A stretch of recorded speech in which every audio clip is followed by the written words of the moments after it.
मोदी सरकारचा महत्त्वाकांक्षी प्रकल्प असलेल्या वाढवण बंदराच्या भूमिपूजनाला मुहूर्त अखेर मिळालेला आहे।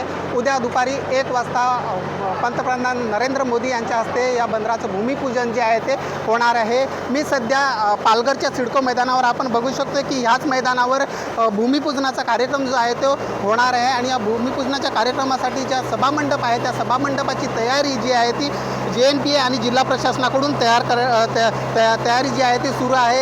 एकूणच बघायला गेलं तर मागील आठवड्यात पालघर जिल्ह्यामध्ये मुसळधार असा पाऊस जो आहे तो कोसळलेला होता आणि त्यामुळेच या सभामंडपाच्या ठिकाणी मोठ्या प्रमाणात चिखल जो आहे तो आपल्याला बघायला मिळत आहे। एकूणच बघायला गेलं तर येत्या काही दिवसातही पालघरमध्ये पाऊस जो आहे तो कोसळण्याची शक्यता आहे। त्यामुळे प्रशासनाने त्याची योग्य ती खबरदारी घेतलेली आहे।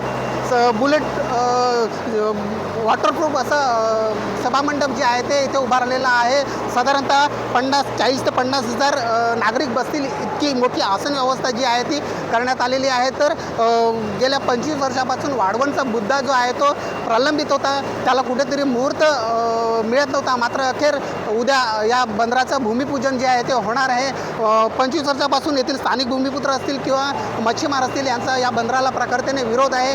मात्र उद्याही यांच्या वाढवण बंदर संघर्ष समितीकडून निदर्शने किंवा विरोध जो आहे तो दर्शवला जाऊ शकतो। त्यामुळे पोलीस प्रशासन असेल किंवा जिल्हा प्रशासन असेल यांची मोठी डोकेदुखी ती आहे ती उद्या वाढणार आहे।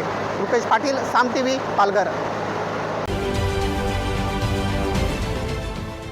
देश विदेशातील प्रत्येक घडामोडींचे लाईव्ह अपडेट मिळवण्यासाठी आता साम टीव्हीच्या सर्व सोशल मीडिया प्लॅटफॉर्मला लाईक, फॉलो आणि सबस्क्राईब करा।